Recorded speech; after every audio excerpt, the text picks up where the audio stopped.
귀하신 하나님의 말씀은 사사기 20장 44절부터 48절 다 같이 합독하겠습니다. 시작. 베냐민 중에서 엎드려진 자가 18,000명이니 다 용사더라. 그들이 몸을 돌려 광야로 도망하였으나 림몬 바위에 이르는 큰 길에서 이스라엘이 또 5,000명을 이삭 줍듯 하고 또 급히 그 뒤를 따라 기돔에 이르러 또 2,000명을 죽였으니 이날에 베냐민 사람으로서 칼을 빼는 자가 엎드려진 것이 모두 25,000명이니 다 용사였더라. 베냐민 사람 600명이 돌이켜 광야로 도망하여 림몬 바위에 이르러 거기에서 넉 달 동안을 지냈더라. 이스라엘 사람이 베냐민 자손에게로 돌아와서 온 성읍과 가축과 만나는 자를 다 칼날로 치고 닥치는 성읍은 모두 다 불살랐더라. 아멘. 계속해서 베냐민 지파를 대하여 이스라엘 11개 지파 사람들이 싸움을 이어갑니다. 이스라엘 11개 지파 사람들은 40만 명이라고 했고요. 모두 다 용사라고 했습니다. 베냐민 지파 사람들은 26,000명입니다. 그리고 기본 마을에 사는 사람들은 700명입니다.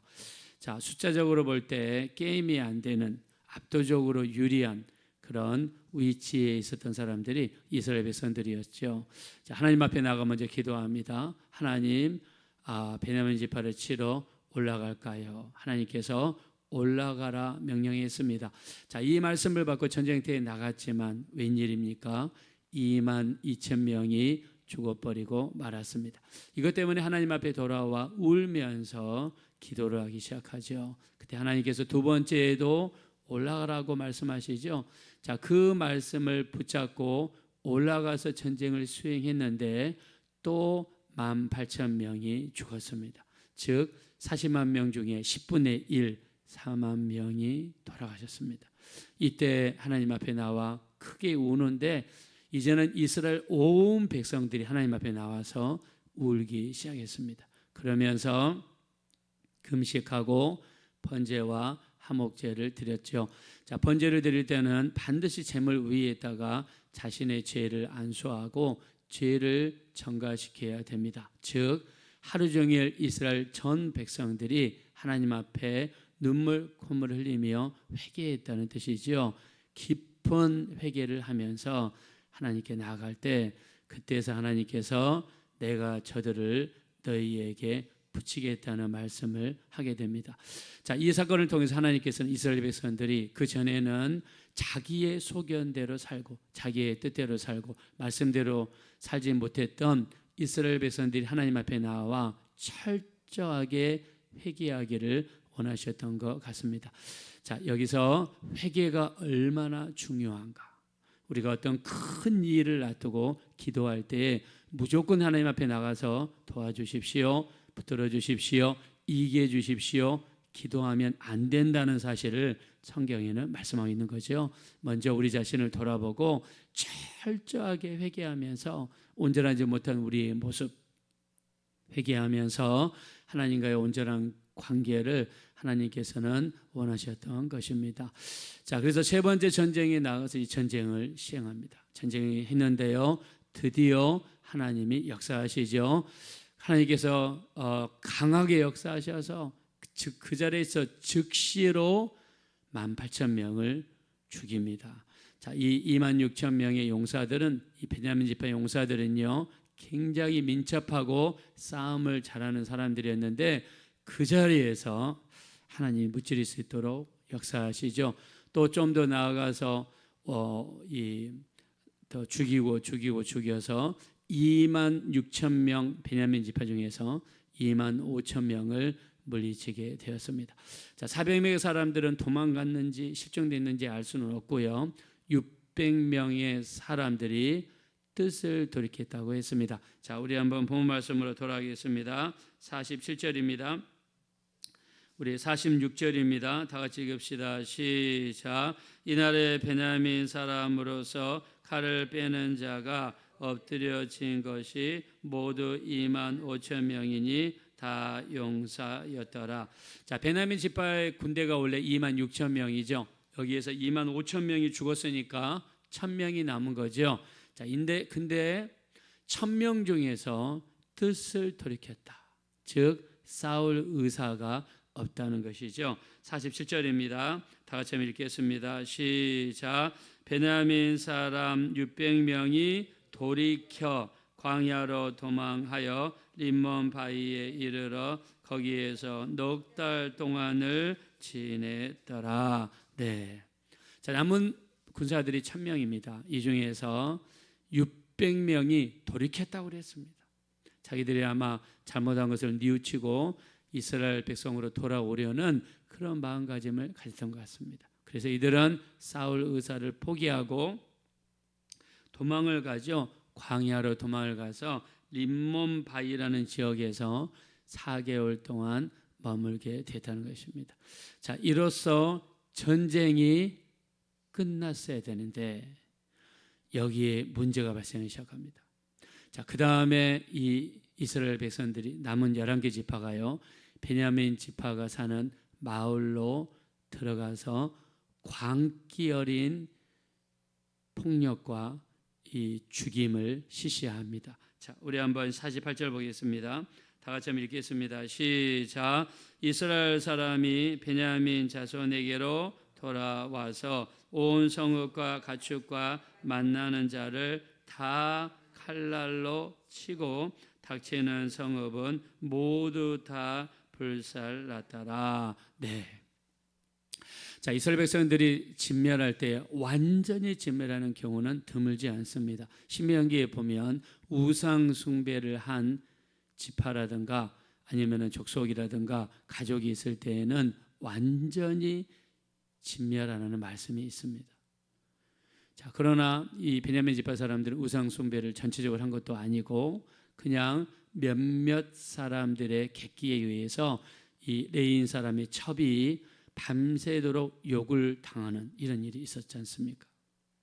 근데 여기 베냐민 지파 사람들이 사는 마을은요, 지금 20세 미만의 어린이들과 그 다음에 이 나이 많은 어르신들과 여자분들밖에 없습니다.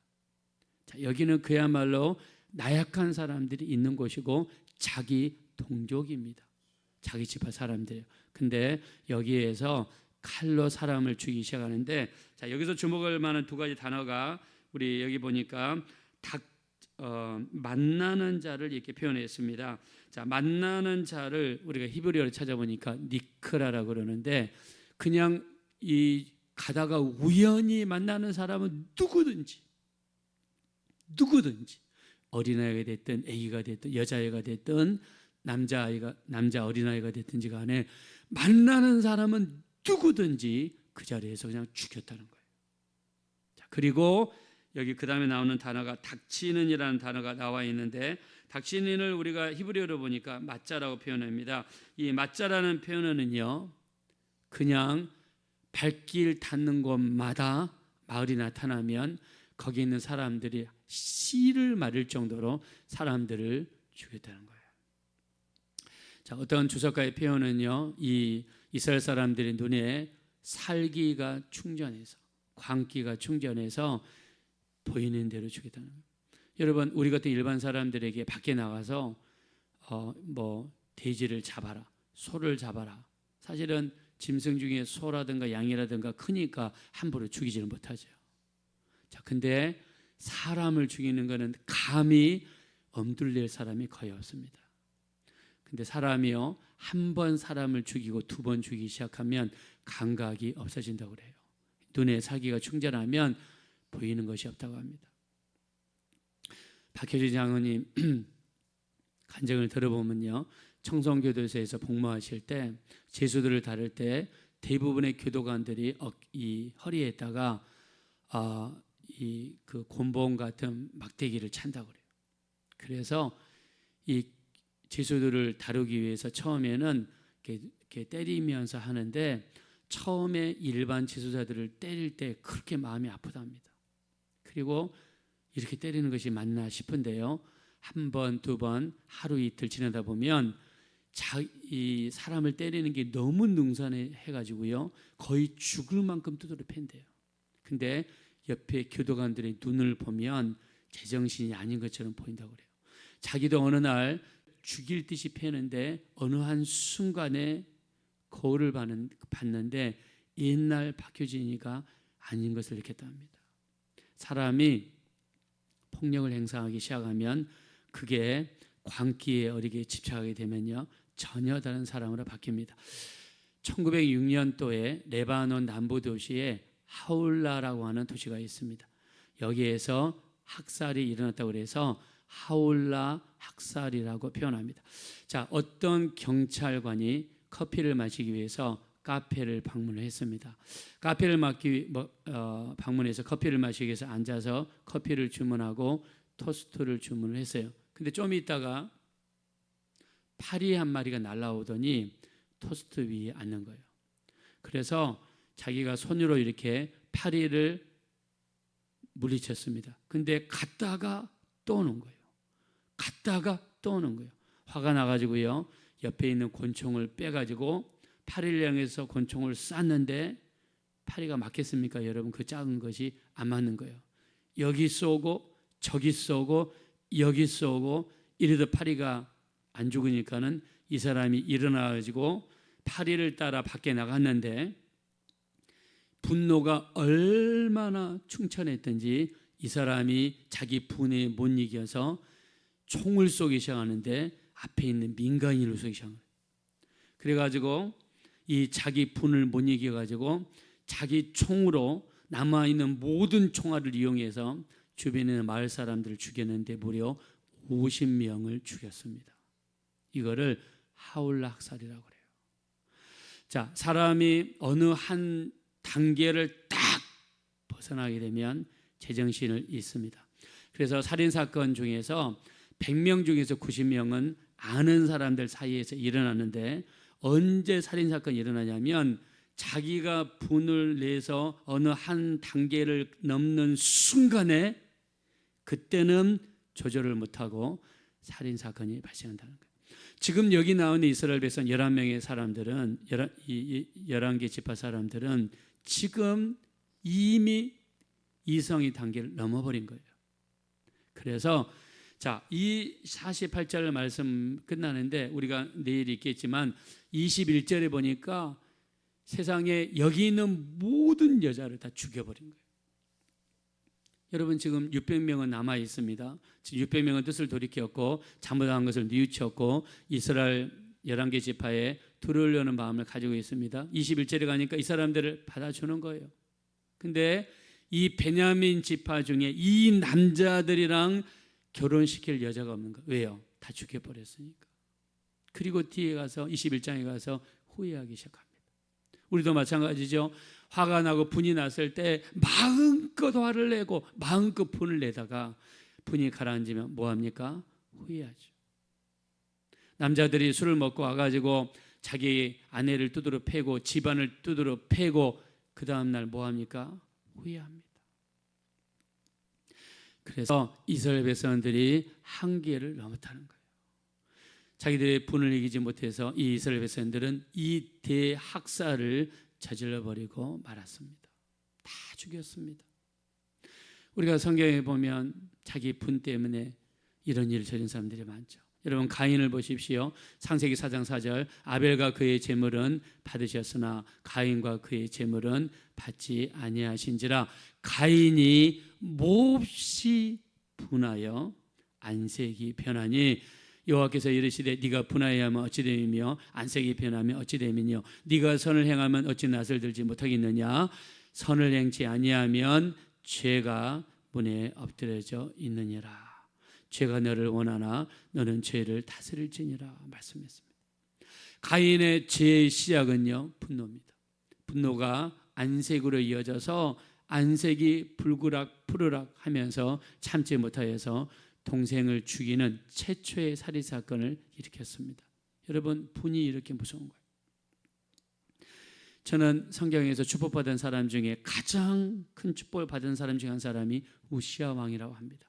우시야 우리 역대하 26장에 보면 하나님의 기이한 도우심을 힘입어 그랬습니다. 자, 우시야는요 하나님의 기이한 도우심을 힘입었습니다. 하나님의 놀라운 기적들이 그의 이 즉위 재임 시절에 나타났다는 거예요. 그가 잘되고 그가 형통하고 나라가 영토가 확장되고 무기를 개발하고 농사가 잘되고 경제가 돌아가니까 마음이 교만해져서 제사장만이 드릴 수 있는 제사를 직접 집전하려고 성소에 들어가 금양로 위에다가 분향을 할 때에 이마에 문둥병이 발생했어요. 그 자리에서 발생했습니다. 아사랴라는 제사장이 80명의 제사장을 데리고 와가지고 우시야 왕의 앞길을 막았습니다. 왕이 할 일이 아닙니다. 80명의 제사장들이 스크램블 짜고 막았는데 거기를 뚫고 강제로 들어가 제사를 지내려다가 제사장들이 말리니까 뭐라고 표현했냐면 역대하 26장 19절 이렇게 표현합니다. 우시야 왕이 화를 내니 이마에 문둥병이 발했다 그랬습니다. 자기가 하려는 뜻을 막으니까 자 그거를 분을 이기지 못해서 화를 내는 순간에 이마에 문둥병이 발해서 죽을 때까지 혼자서 격리되어 살다가 씁쓸하게 죽음을 맞이하고 말았습니다. 자, 성경은 이렇게 이야기하죠. 우리 에베소서 4장 26절입니다. 분을 내어도 죄를 짓지 말며 해가 지도록 분을 품지 말고 마귀로 틈을 타지 못하게 하라 그랬습니다. 여러분이 저녁에 잠을 주무실 때 분을 품은 상태에서 잠을 자면 마귀가 틈탄다고 성경이 경고했어요. 마귀가 틈탑니다. 마귀가 틈타서 우리가 분을 낸 상태에서 잠을 자면 큰일 납니다. 어떤 분이 이렇게 실험했다고 그러죠. 밤새도록 화내고 분을 낸 사람의 피를 뽑아서 쥐에다가 실험용 쥐에다가 주입을 하니까 쥐가 죽었대요. 우리가 화를 내는 순간에 우리 몸에서 얼마나 안 좋은 것이 피에 나오는지 죽었답니다. 실제로 어저께 한번 찾아봤습니다. 챗GPT 들어가서 사람이 분을 내고 화를 낼 때 신체적으로 의학적으로 우리 몸에 나타날 수 있는 현상을 이야기해보라 했더니 첫째, 우리가 화를 내고 막 분을 내는 동안에 우리 몸에서 스트레스 호르몬인 아드레날린과 코티솔 호르몬이 우리 몸에서 분비가 되는 거예요. 이게 분비가 되면요 면역력이 저하되고 우리 몸에 수많은 염증이 생기고 그게 발전해서 암으로 발전할 수 있다고 나타나요. 그리고 우리 혈압이 증가해서 고혈압이라든가 심장병이라든가 뇌졸중이 아주 안 좋답니다. 그리고 화를 내고 분을 낼 때마다 혈당이 증가해가지고 당뇨병 환자에게는 아주 안 좋답니다. 위산 분비를 촉진시켜서 위병이 있는 사람한테도 아주 안 좋은 것이 화하고 분노라고 그럽니다. 그래서 여러분 위장병이 있으시거나 당뇨병이 있거나 고혈압, 심장병 또는 뇌졸중 뭐 그런 가능성이 있거나 화내면 안 됩니다. 큰일 납니다. 화내면 안 돼. 그래서 우리 야고보서 1장 19절과 20절에 이렇게 이야기합니다. 너희가 듣기는 속해야 돼. 성내는 것과 말하는 것은 더디하라. 사람의 성내는 것이 하나님의 의를 이루지 못한다 그랬습니다. 자, 우리 동의하시면 다 같이 아멘 하겠습니다. 자, 듣기는 속해하십시오. 그러나 성내는 것과 말하는 것은 더디하십시오. 성내는 것이 하나님의 뜻을 이루지 못한다라고 이야기했습니다. 자, 오늘 전쟁을 봤습니다. 자, 이 26,000명의 베냐민 용사들 죽이면 됐죠. 이제 태제갈 수 있는 세력이 사라지지 않습니까? 600명의 사람들도 뜻을 돌이켰지 않습니까? 그러면 된 거죠. 왜요? 형제니까 12지파가 유지돼야 되니까 거기에서 멈춰야 되는데 이스라엘 11개 지파는 멈추지를 못했습니다. 그래서 신앙생활의 절제가 얼마나 중요한가. 우리가 성령에 사로잡히지 않으면 우리도 어떤 일이 벌일지 몰라요. 그래서 우리 성령의 9가지 열매 갈라디아서 5장 22절 이하에 사랑과 희락과 화평과 오래 참음과 자비와 우리 이 모든 이런 열매가 온전히 우리 삶에 맺어져서 여러분의 분노를 다스리시고 여러분의 성질을 다스리시고 우리가 주 안에서 완전히 죽어야 예수님이 우리 안에서 살 수 있습니다. 성령에 붙잡히는 삶이 되셔서 철저하게 우리 하나님께 영광 돌리는 복된 삶이 되어지시기를 예수님의 이름으로 축원드립니다. 이 시간 기도하실 때 우리의 성품이 성령님께 붙잡히게 도와주십시오. 사랑과 희락, 화평과 오래 참음과 자비와 양성과 충성과 온유와 절제의 열매를 맺게 도와주십시오. 성령의 마지막 열매가 절제입니다. 절제의 능력을 주셔서 분을 내어도 우리 죄를 짓지 말며 해가 지도록 분을 품지 말고 마귀로 틈을 타지 못하게 하는 우리가 되게 달라고 합심으로 간절히 기도하겠습니다. 돌아오시고 자버려서 하나님 진심으로 감사합니다. 우리 하나님 우리를 불쌍히 여겨주시고 우리를 긍휼히 여겨주십시오. 우리가 때로는 죄를 짓고 때로는 많은 문제를 일으키고 우리가 절제하지 못하여서 많은 죄를 짓는 경우가 있습니다. 우리를 긍휼히 여겨 주십시오. 우리 하나님 우리가 절제하게 도와주십시오. 사랑과 희락과 화평과 오래 참음과 자비와 양성과 충성과 온유와 절제의 열매를 맺을 수 있는 우리가 될 수 있도록 인도하여 주시옵소서. 우리는 너무나 부족합니다. 때로는 절제하지 못할 때가 많습니다. 분을 절제하지 못할 때가 있습니다. 우리가 성질을 절제하지 못할 때가 있습니다. 우리 베냐민 지파 사람들을 완전히 멸해버리는 바람에 하나님 그들에게서 나중에 후회하는 역사들이 일어났습니다. 우리 하나님 우리를 도와주세요. 우리를 불쌍히 여겨주세요. 성령으로 인도하시고 성령으로 도와주셔서 우리 하나님 참으로 우리가 오직 성령에 붙잡히는 귀한 삶이 될 수 있도록 인도하여 주시옵소서.